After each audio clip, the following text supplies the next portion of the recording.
Peru is undoubtedly a jewel in the crown of ancient sites that can be found all throughout the world. Not only does it contain some of the most astonishing as yet unexplained polygonal masonry to be found anywhere, but it also contains many other anomalous, advanced features built with such precision and prowess they are still utilized by modern-day man. Irrigation systems still flow with fresh water as if they were built yesterday, still providing water to the local residents who reside in these mountainous areas. Agricultural technologies, utilized by our more modern ancestors, the Incas, undoubtedly aiding in the flourishing of their culture. It is a place that possesses such advanced features, academia can merely resign themselves to a limited close explanation of such wonders, as merely identified as pre-Incan. This without any explanation as to how these ancient groups, who predate those who they have studied in depth, were aware of such advanced, elegant solutions to farming, water sourcing, building, and many other miraculous techniques for survival among these notoriously inaccessible cliffs throughout the Inca Trail.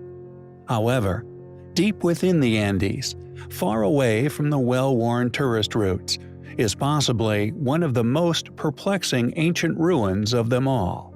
Known as Napahuaca, it is a rock-cut ruin that is seemingly placed alone in a place of no initially obvious significance, no indication that it was linked to any existing pre-Incan ruin. Yet the precision and indeed obvious effort that went into the creation of this anomalous artifact is undeniable. Carved into the mountainside, strongly reminiscent of false doors, features that can be found among many ancient ruins around the world, that, according to numerous ancient legends, were used by spirits to enter and exit the realm of the living. It is intricately designed, features smooth, seemingly laser-cut surfaces, which in regard to its dating is nothing short of astonishing. Found at an altitude of nearly 3,000 feet above sea level, it contains many baffling features, which may indicate why this seemingly inconspicuous location was selected. The ceiling and floor of the cave entrance, for instance, not only appear as if it was hewn with laser-like precision, but were also carved at two precise separate angles, one of 60 degrees and another of 52 degrees. These angles, intriguingly, are also found within the Great Pyramids of Giza at numerous locations. Furthermore, whoever constructed this possible false door somehow picked the only spot upon the mountain that contained traces of a mysterious blue stone. This blue stone, only found within this specific spot, has for many years been utilized within modern technology for its unique characteristic for its piezoelectric properties, a type of crystal capable of generating an electrical charge, used by radio manufacturers for many decades within receivers.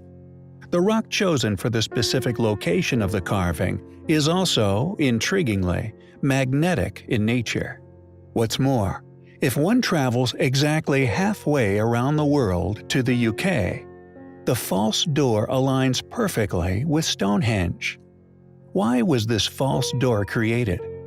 How was it created with such precision? What tools were utilized by ancient man to achieve these feats of ancient engineering?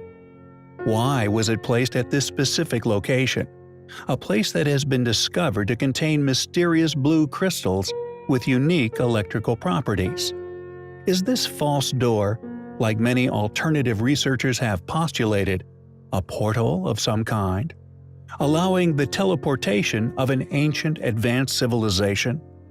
We find the location, the precision involved, and indeed the other intriguing characteristics surrounding this mysterious anomaly highly compelling.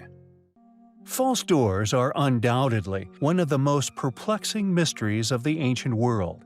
Found all over the globe, legends regarding these enigmatic doorways, seemingly leading nowhere, actually once having been active portals of unknown origins, have permeated the many native cultures still found at many of these ancient anomalies. The toppled obelisk of Axum, for example, is not only one of the largest megaliths found on Earth, weighing many thousands of tons, once cut, transported, and subsequently erected within an obelisk field in Ethiopia, is drenched in false doorways. Found in peculiar locations within Peru's mountain ranges, one in particular found within a unique location within a rock face containing a rare element now used to increase radio frequencies. Yet the most intriguing and well-known of these doorways is the Gateway to the Gods, also known as the Midas Monument. Once perfectly carved into one face of a slim outcrop within this ancient site, literally translated as inscribed rock within the Eskişehir province in Turkey. Predictably, any circumstantial evidence that would suggest a date of creation within new or known world history have taken place by the academics tasked with dating the monument and the surrounding relics. The crude inscriptions, which we feel, due to the difference in quality and ability of their creators, we believe dated at a more primitive time, have been used to age the monument to no earlier than the 6th century BC. This inscription, translated as "Attis has dedicated this monument to Midas, Levactus, and Vanax," being used to date the entire site. Quote, "The name Attis, a variant of Attis, is a prominent name in Phrygia associated with royalty. The fact that the dedication is made to Midas may indicate that he had received posthumous ruler cult. Various indications place the date of the monument's construction in the early to mid-7th century BC. The inscription probably indicates that the monument was erected after the death of Midas in the early 7th century BC. Another inscription on the right side of the monument includes the letter Yod, which was added to the Phrygian alphabet in the mid-6th century BC." End quote. No consideration has apparently been given to the possibility that, like many other as yet unexplained ruins we have shared, may have simply been re-inhabited and subsequently claimed as this people's work, giving a false perception of abilities and power. We find this curious. Who built the Midas Monument? Could these false doors have actually once been portals to another place? We find such hypothesis, and indeed the monument itself, highly compelling.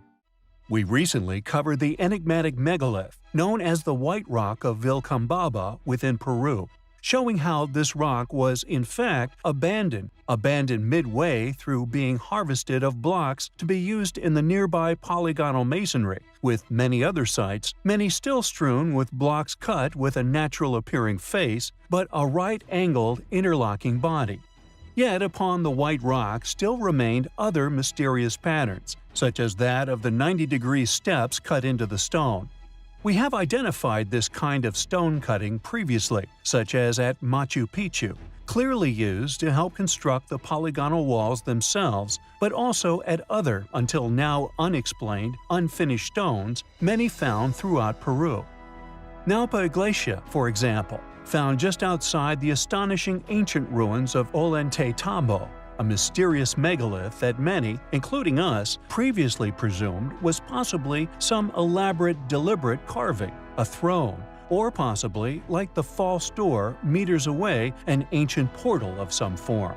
However, when one approaches said rock with the same eye as that of the White Rock, one quickly finds matching stonework, finished and installed as that of the water fountain found within Ollantaytambo itself, thus further supporting our hypothesis of these types of stone cuts, and indeed step patterning found upon them is indicative of unfinished, abruptly abandoned stonework, many left unliberated or strewn among their ancient quarries. As with the many other discoveries made, once one begins to perceive unexplained artifacts of this nature in the correct way, they suddenly make sense, and the supportive evidence simply flows from the hidden into plain sight. How this, or possibly another, clearly advanced yet once Stone Age civilization made the cut marks into the solid pink Aswan granite found upon the unfinished obelisk among many other megalithic blocks found within the Aswan quarry within Egypt, however, is yet another mystery yet to be unraveled. but by identifying and distinguishing between what were enormous megalithic block quarries and what were those of the baffling polygonal blocks is, we believe, the correct path to take if one wishes to unravel the mystery of just how this lost civilization operated, what they were constructing, and hopefully explain who they were and indeed where we came from. It is a pursuit which we find highly compelling.